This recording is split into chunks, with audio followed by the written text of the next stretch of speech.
Yeah. Welcome back to the PT Graduate Podcast. My guest today is Jill Dickie. Hi, Jill. Good to see you. See you too. And Jill, you're one of those people. I've had a few guests on this who I've gone to sit down and do some research, and I haven't been able to find a hell of a lot. They've got a fairly small electronic footprint, which may be by design, which is not a bad thing sometimes. But I've been able to find that. Obviously, you do some PT. You've got a Pilates background, but you've also got a swim background, so aqua aerobics teaching as well as swim teaching, Yep. as well as some rock climbing stuff, some archery, outdoor skills, team building. Yep. And you've recently been accepted onto the board of the Social Justice AFTRL. So there's a whole bunch of stuff that actually is some good fodder to chat about.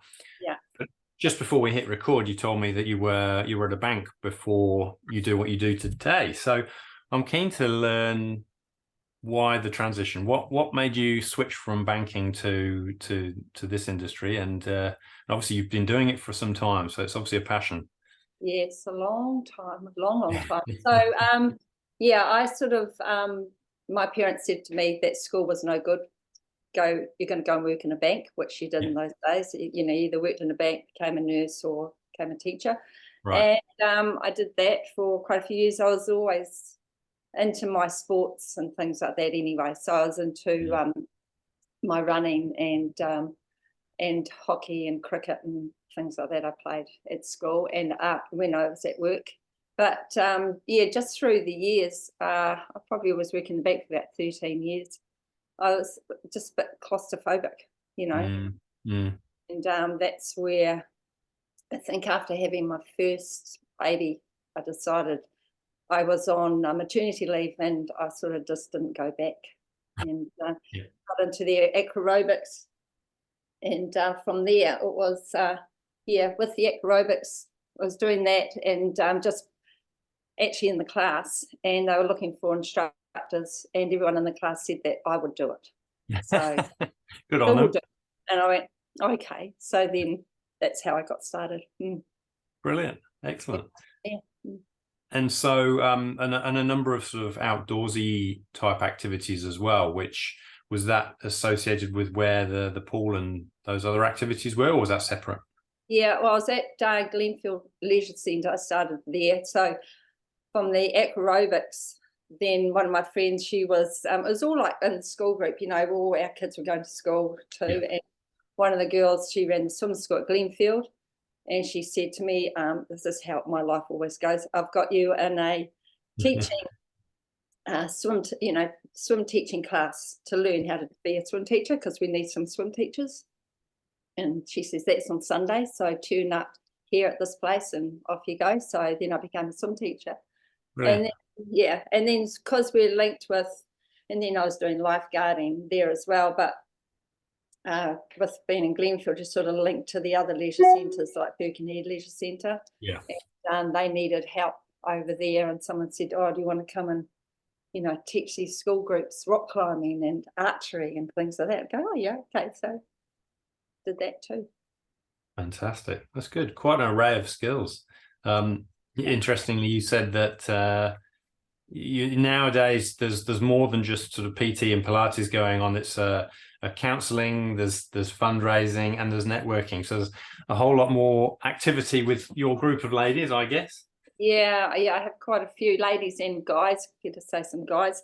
It's a real community that's become, you know, within the group, and people meet other people, you know, joining in.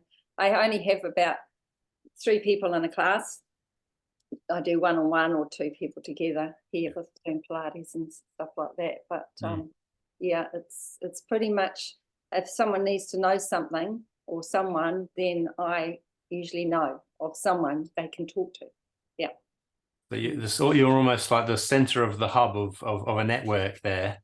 Yeah. So it deals with a lot of things with you know, it can be, I like to put like counselling. It's like there's always someone who's got an issue, but between all of us, we all sort it out, and hopefully people go away feeling a lot happier, or they've got guidance of where they've got to go next and things like that too. Yeah, love it. Love it. That's that social support and that tribe. Yeah, definitely a tribe. And so is that something you sort of actively cultivated, or has it sort of just happened by default? Where's it come from? I think it sort of started, like, my son had an accident when he was 2.5, and it was really quite serious. And I think I sort of thought, because he survived, I want to give back. And so Right. that's what it is. It's about giving back. And if I can help someone, it's my thing for doing that. I love it. Yeah. Yeah. Brilliant. Yeah. And you're clearly a lifelong learner, because we met, I think the first time our paths crossed was at the HMC mentorship, the level 1. Yeah. And you know, you're clearly hungry for knowledge. So is that an accurate reflection of how you approach things? Yeah. And I think you need to know, as a trainer with PT or fitness, any sort of trainer, you need to know about stuff, you know, and keep updated with what's happening. You know, there's a lot of stuff that's contraindicated exercises, you know, that we were doing 20 years ago. You're not doing them now, you know. So it's keeping up to date. And working here by myself, having someone like, you know, the HMC, the holistic movement coaching, and that was really good, because it brought me in to see other people who are also on their own, but we're all keen to learn and keep up to date with what's going on. Yeah, brilliant. Another little tribe, right? A little tribe, yeah. We're all tribal naturally, aren't we? Yeah. So who's your ideal client? Do you do more of the group stuff or more of the individual stuff, or is it? Well, with recession times, it becomes more group stuff. So back in 2008, 7 or whatever, I had a lot of one-on-ones, and then they sort of said, "Oh, could I join in?" And that was fine. I said, "Yeah," and it's happening again now. And so mainly now it's getting more groups, but then I do still Zoom classes online with people too. You know, that's carry on from the whole COVID thing. So we're doing that. Yeah. So you're doing the online stuff individually or groups as well? I have with groups of 2, but it can be more if they want, you know. But there's just a few of the girls that, you know, like on a Friday night we do weights, and then on Sunday we do weights again. And I've got one of my other ladies, she's moving down the line, so we're going to do Pilates online or do some weights as well. So and that way you can still keep in with what's going on with GOS, with everyone. Well, clearly your business has stood the test of time, because you're still doing what you're doing, and as you say, you know, the economy does go in cycles, doesn't it? So you've been through the 07, 08 financial crisis. There's been some good times in between, but it looks like we're in a double dip recession at the moment, which is challenging for our industry, can be, depending on how we operate. Are there any other sort of things that you've found that have worked, because, you know, you've got to roll with the times, you've got to adapt? Obviously COVID was one thing that we had to adapt with, but, you know, the economy as it goes. You talked about the group thing, but it is. It's like being open, you know, suggesting that to people, you know, like you can join a group, you know, it can be small groups, you know, just if they're not used to being with, if they always like being one-on-one, to get into a group, just go with one other person maybe and see how that goes, and things like that. And I think as times, you know, like when recessions happen, fitness, beauty stuff, that's all things that people go and put aside because they can't afford it, you know. And it's what I did to try and get people back in, like I give you the first session free, you know, like come in, see what you think. I said, no obligation. And you can, if you like it, then you come back, or, you know, I can put you in with a group so it's not so expensive. You know, I give the oldies 10% discount because of their gold card. Okay. Things like I do that, you know, things like those little bits. But just yeah, with recession times, it's sort of, you know, also if somebody introduces someone, you know, before when I was trying to build up my business, I said, if you introduce someone to me, then I'll give you a free session, you know, so it's all those sort of things to encourage people to come along. Yeah, absolutely. And is the group thing something that will stick, do you think, regardless of, you know, where we go in the next sort of 6 to 12 months? Do you think that will stay as it is? I think so. Yeah, it seemed to. Yeah, unless the people who like one-on-one really don't want to, you know, do that, things improve for them, maybe they'll change. But yeah, the group thing seems to be, you know, small groups, people like that. You know, they feel with a small group you can be more, you can pay attention to each of those 3 people. They're not feeling like they're going to be forgotten in a big, huge class, which I'm sure a lot of people aren't forgotten. I'm sure the instructors are watching everything everyone does, but you know, some people, I've got a mixture of age groups, but you know, I do have a lot of older clientele too. So they like the small groups. They like their same day with the same ladies, you know, and but then they're also quite happy if there's someone away, if someone comes in, because then they're meeting someone new too. So yeah. And so would you then try to trade people back up to doing their one-on-ones after that as things improve, or do you think that you just find new clients and that would be how it changes? Yeah, well, I've already got a wait list, so it's kind of, it's good, you know, it's great. So it's finding time for people. I don't want to clog up all my time. You know, if people need to move or I need to show, like if someone's coming in new, I want to see them one-on-one, you know, for 2 times too, so they get the idea of how everything works. Yeah,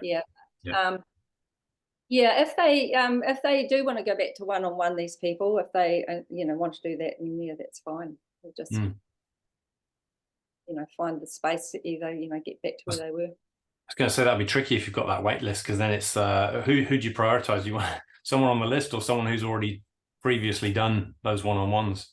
Yeah, that yeah, the ones on the list usually want to come in with a group, so they don't. Right. Some of them, like some of the ladies, well, the ones I've got at the moment, they're all happy to be with one or you know, 1 or 2 other people. But yeah, if that space goes, yeah, I'll just have to find a different space for that person. So what I do, like what I've said with the people who come in who are on the wait list, I try and get them in each week, but they might not get in at the same time. I see.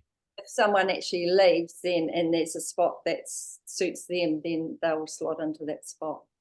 Got you. Okay. Cancellation list, I suppose. Yeah.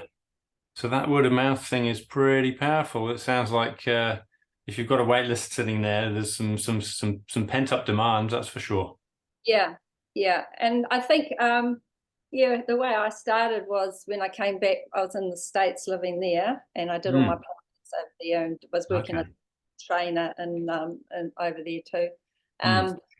But when I came back, so I really didn't know, you know, I'd been away for 4 or 5 years, and then sort of walked in and I brought all my gear back and set up, and I went just cold calling to physios and things like that. Okay.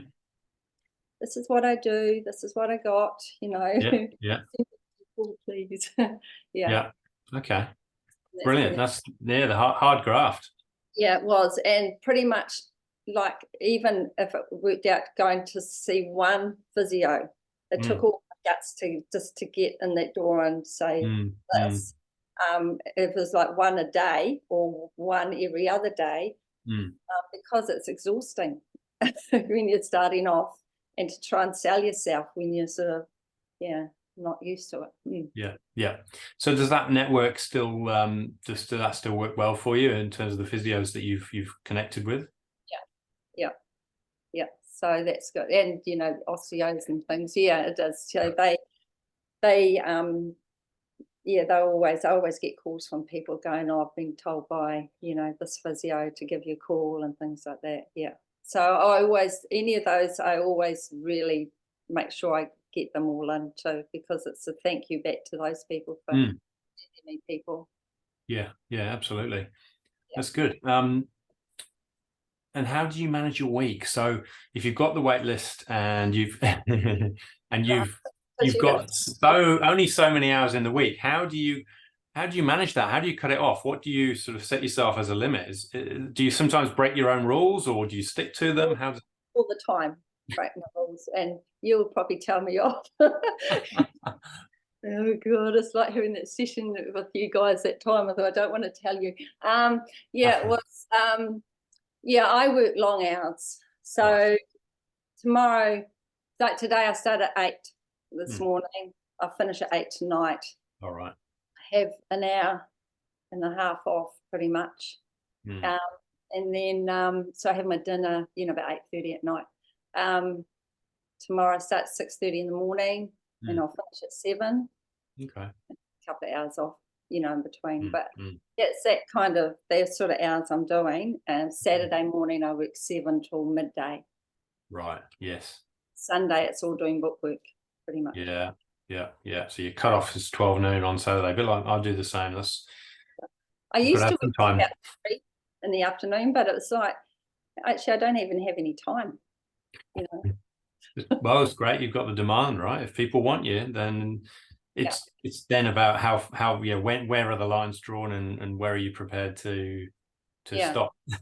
Yeah, that's right. And that's the thing. It's stressful when it's people wanting to come. I know that sounds, and you want to find the time for them too. That's why I say groups are good, because you can get more people in the group. Yeah. So it's a good use of time. Yeah. Yeah. Brilliant. Excellent. So tell us a little bit about this SJA, the Social Justice Board. Where does that come from? What's that about? Is that more of a passion project? Well, my friend Jackie Foster, if you look her up, she's we used to work together at Glenfield Leisure Centre, and she was in school. It's her passion, and I am, I know what she's doing is amazing, and I've been always there. I did the run over the bridge, and I did, she's a charity, so it's I was fundraising for her. So I just want to, it's all about, if I read it out properly, you've got it, it's to advocate a more ethical and transparent judicial system. Yes. Supporting families and things like that. What happens is that there's a bill going through in Parliament at the moment, which is about rehabilitation for prisoners. Right. And they're trying to get that through, and it's a bill to say that prisoners can't get parole until they've been rehabilitated. But the problem is the rehabilitation isn't happening. So therefore, those people are probably never going to get parole, because there's just not enough. You've probably seen the ads on TV, corrections trying to get more staff. And unless they get more staff, then these people aren't going to be rehabilitated. Some of them have been in prison for years, and they're about to come out, but they've never been rehabilitated. Some of them don't even know how to read or write. So all thing is getting these people on track to back when they do leave, they can actually go back into society. And right. So she is one for advocating truth of government. She's been on talking to them about trying to do the right thing. Accountable, I suppose. Yeah. So she asked me to be on the board. So what? That's nice to be asked and to be part of the process. Yeah. What does that involve for you, Jill, in terms of time and responsibilities? Oh yeah. So more time. At night, when like Monday night, my husband's a volunteer fireman, so he's at fire training. So usually when my last client goes at 8, I might do some Pilates myself, And like the other night, I listened to a whole lot of videos from Parliament with them talking about this bill. So they're all their submissions and whether they agreed with it or not. So I listened to all of that, and there's a whole lot of information to read too, which yeah, there's a lot of reading which I do in between if I can. Yeah. So that just keeps you current with where the status quo is on that subject. Yeah. That's what I'm doing at the moment as well. Yeah. And then, so as a board member, are there sort of every month or quarterly meetings or something? Yeah, there is a meeting on Thursday, and it's lucky my 8 p.m. people have cancelled because they're going away for Easter, so I can go online and join in. But yeah. Okay.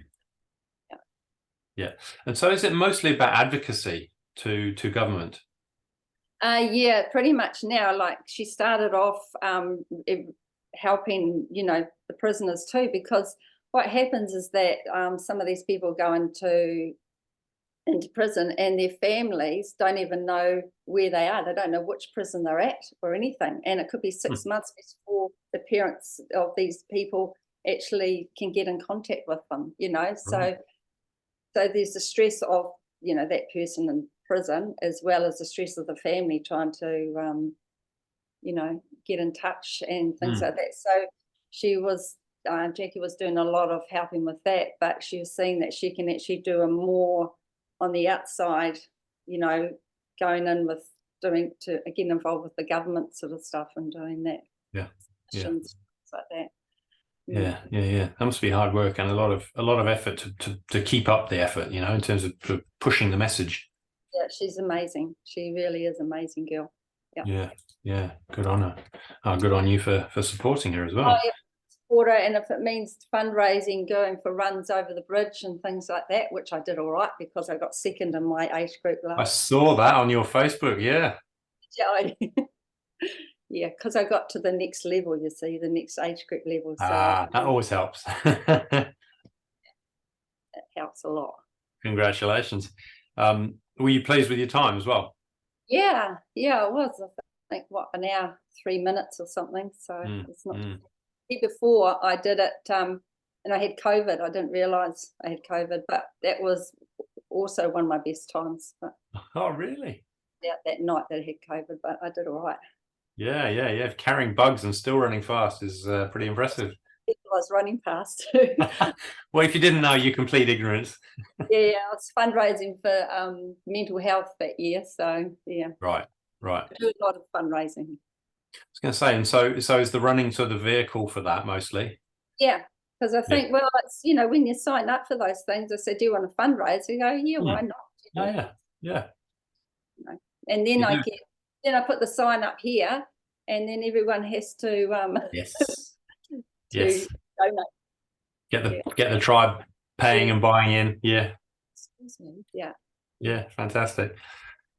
So you've given us some good hints already, Jill, on navigating tough economic times and using that, leaning on the group stuff, which I think is a smart move. Are there any other things that sort of you've come across or you've worked into your business that you've sort of found have been successful, reliable things that help the wheels keep turning?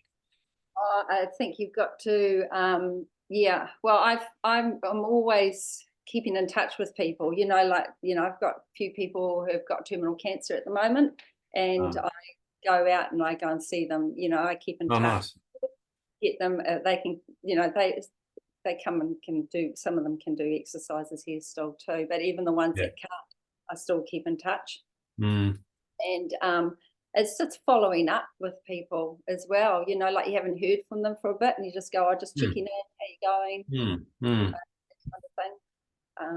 It's all about, it is about the community and sort of being involved and there's a lot of people who are on their own too, so that kind of thing is something I think is important to check in on people, not being a stalker, of course, but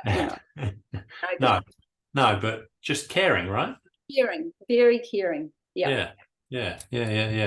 I think people see that very quickly, don't they, in terms of it's not a something you put on. It's a genuine trait, and it's something that is part of you. Whether you do what you do now or something else, you still be that caring person.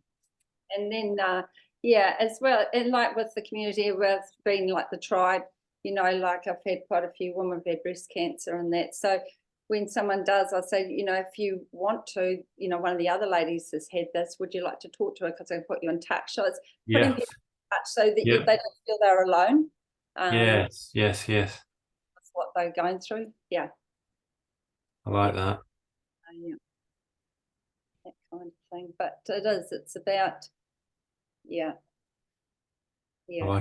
doing all the exercise and Pilates and making sure everyone's moving, and it's really important, especially with I look at Pilates as like a maintenance thing as well, you know, getting people in and encouraging them to keep moving and doing stuff too. So that kind of thing, you know, getting them, you know, things that they can do at home. They can't get in, if they can't get in, or, you know, so we can do exercises on. I had a few ladies who had injuries and that, so I got them on Zoom, and because I couldn't get here, so you know, we did some exercise from home. Awesome, fantastic.